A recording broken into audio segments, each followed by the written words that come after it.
It began at 3:30 a.m. local time. A thunderous series of explosions shattered the quiet across Tehran, Natanz, and Tabriz. As the Iranian capital plunged into darkness, air raid sirens blared across Israeli cities.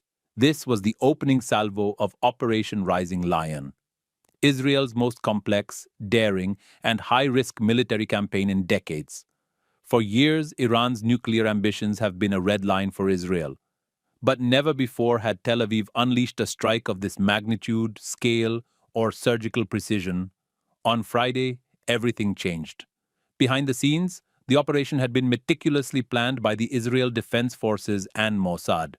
The targets were clear: Iran's nuclear enrichment facilities, its ballistic missile infrastructure, and the heart of its military leadership. But this wasn't just an airstrike.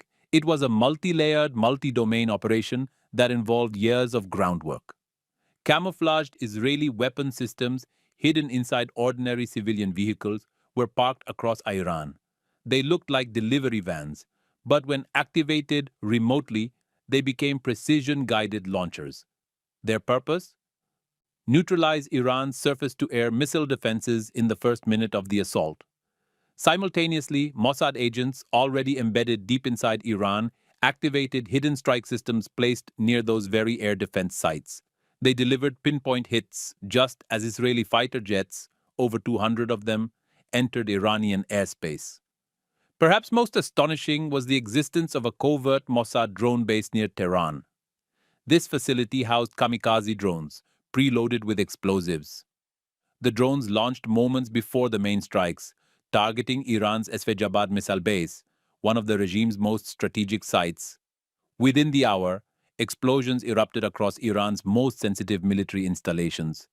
The Natanz nuclear facility suffered heavy damage.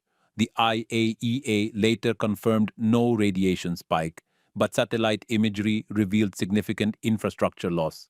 Iran's response was swift but largely contained. Over 100 drones were launched toward Israel, but almost all were intercepted by Israel's Iron Dome and David's sling systems. Then came the political shockwave. Iranian state media confirmed the deaths of multiple senior leaders: IRGC Commander Hossein Salami, Armed Forces Chief Mohammad Bagheri, and nuclear scientist Fereydun Abbasi Davani. Tehran was not just attacked, it had been surgically decapitated.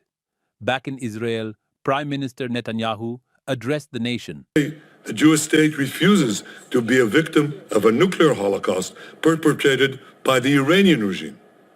Now, as Prime Minister, I've made it clear time and again, Israel will never allow those who call for our annihilation to develop the means to achieve that goal.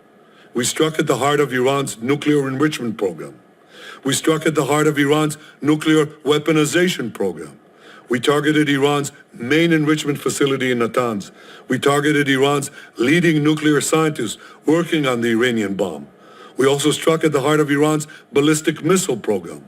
Iran is now working on what it calls the new plan to destroy Israel. You see, the old plan failed.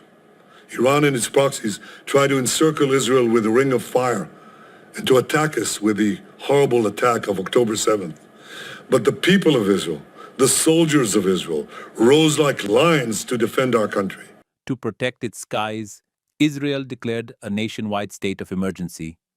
Commercial airspace was shut, oil prices spiked, airlines rerouted traffic to avoid the Middle East. The international community responded with alarm. The United Nations called for restraint. Washington remained largely silent, though President Donald Trump urged Iran to make a deal, or face even worse. What set this operation apart was not just its scope, but the deception behind it. Israel's cabinet was told the meeting was about Gaza hostages. Netanyahu's office even leaked false reports about a family vacation in Galilee. It was all misdirection.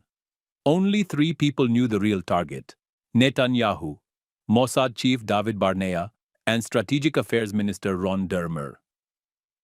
It worked. Iran, lulled into complacency, was caught completely off guard.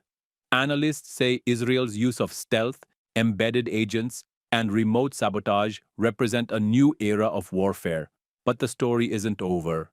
Iran's supreme leader, Ayatollah Khamenei, has vowed that Israel will receive a bitter and painful fate for what he called a crime against the Iranian people.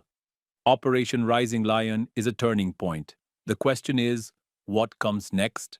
Stay with us for updates because this is one conflict the world can't afford to ignore.